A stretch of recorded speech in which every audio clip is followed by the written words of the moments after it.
Que a doce paz do nosso Mestre amado nos envolva hoje e sempre. Amém. A reflexão dessa semana está no capítulo 16 do Evangelho segundo o Espiritismo, que trata da parábola do rico e do pobre. E o Evangelho dizia assim: havia um homem rico que se vestia com púrpura e linhos finíssimos. Todos os dias se banqueteava. Havia também um mendigo chamado Lázaro.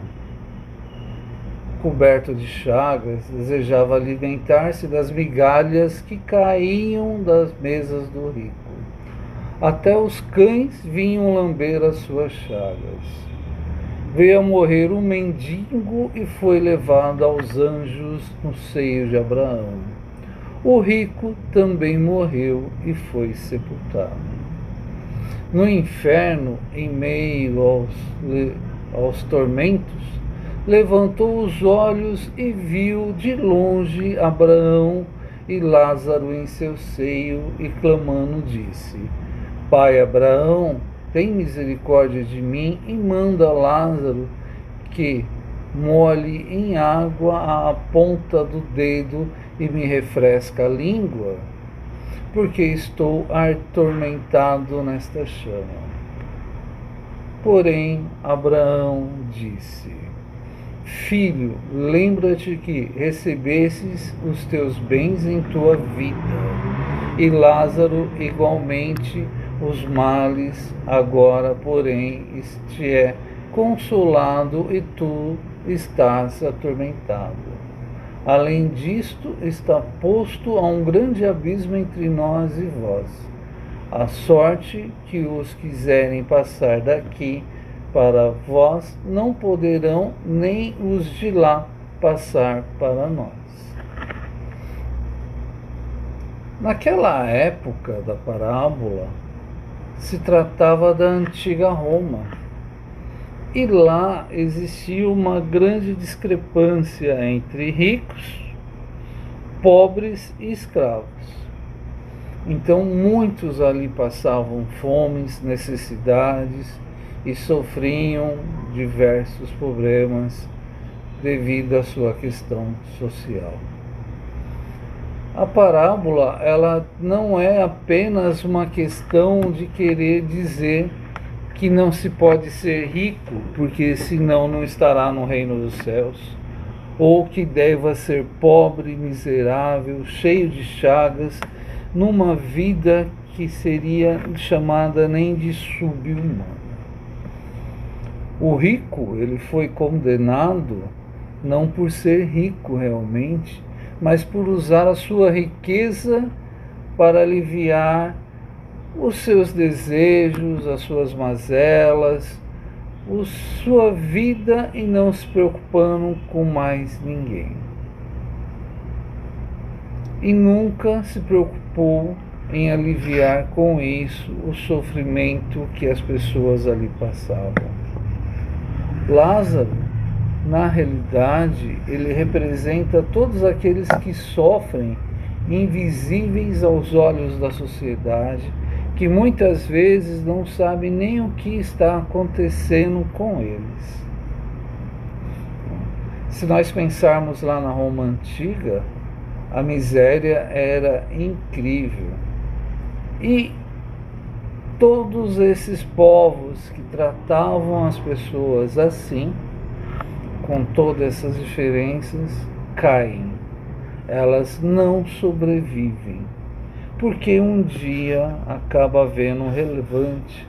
Se nós formos pensar dessa forma da história da humanidade, nós podemos falar da Revolução Francesa, no século XX, que muitos pobres assumiram poderes por serem líderes aí de países, nações e cidades também. É uma parábola que você trata ela de uma versão, de uma forma, por assim dizer melhor, atemporal, porque até hoje nós temos essas discrepâncias na sociedade e que acabamos muitas vezes fechando de forma a não ver o que está acontecendo bem ao nosso lado, muitas vezes. Muitos que ali passam necessidades, ao passarmos por eles, se tornam invisíveis. E quando eu digo isso, eu digo que acaba se tornando uma coisa normal e não deveria ser para nós, porque é um irmão que ali está. Abraão lembra o rico que recebe todos os bens em vida, usufrui e perde todos os seus direitos de pós-vida de ter algum merecimento. É um argumento esse que na vida terrena é prova e oportunidade para nós que estamos aqui, né?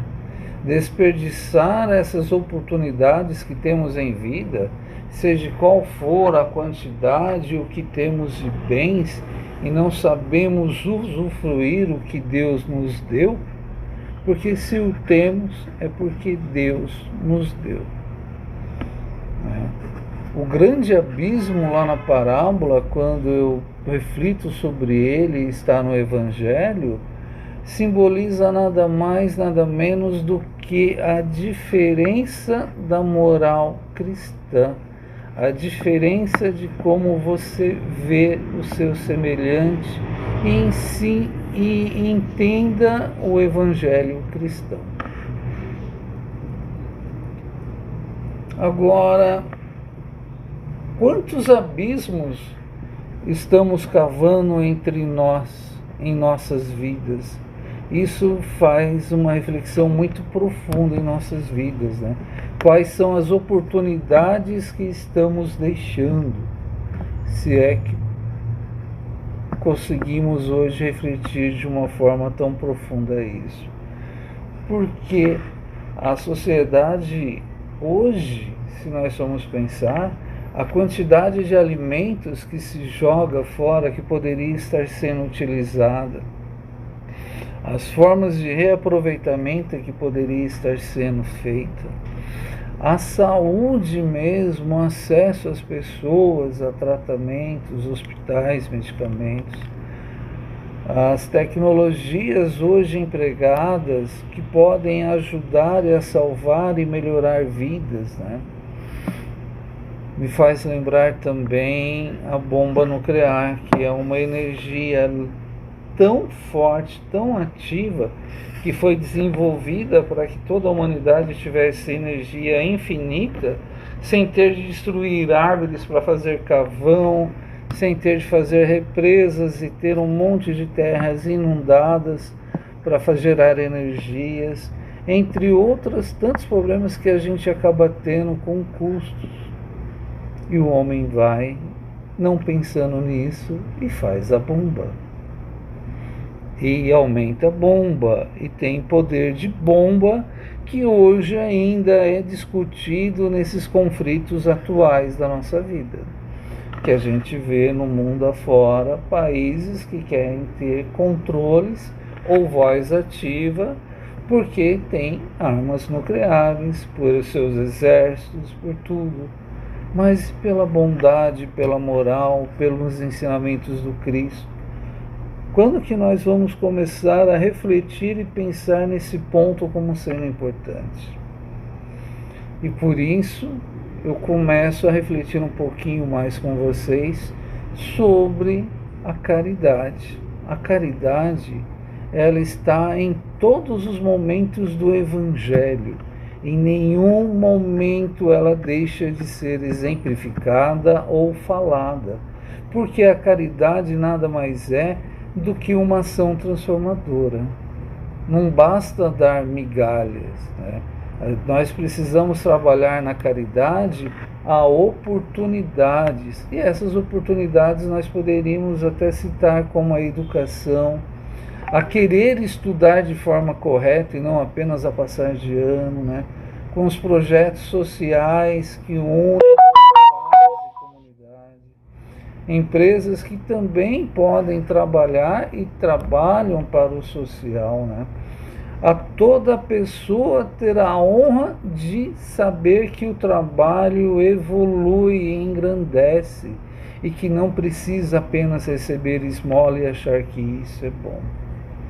Cada gesto de solidariedade, meus amigos, é um tijolo que a gente pode estar diminuindo daquele abismo que está na parábola. É tornarmos um passo, um degrau mais perto do caminho do Pai. Agora, como que nós nos vemos neste mundo? Não estou dizendo que é errado ter bens, mas sim como nós somos como pessoas em nossas ações.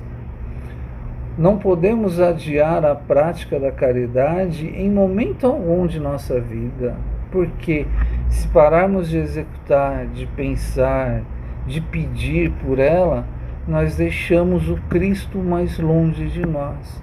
Nós começamos a virar as costas para o Cristo. A nossa religião, a espírita, ela reforça sempre que riqueza, pobreza são provas, mas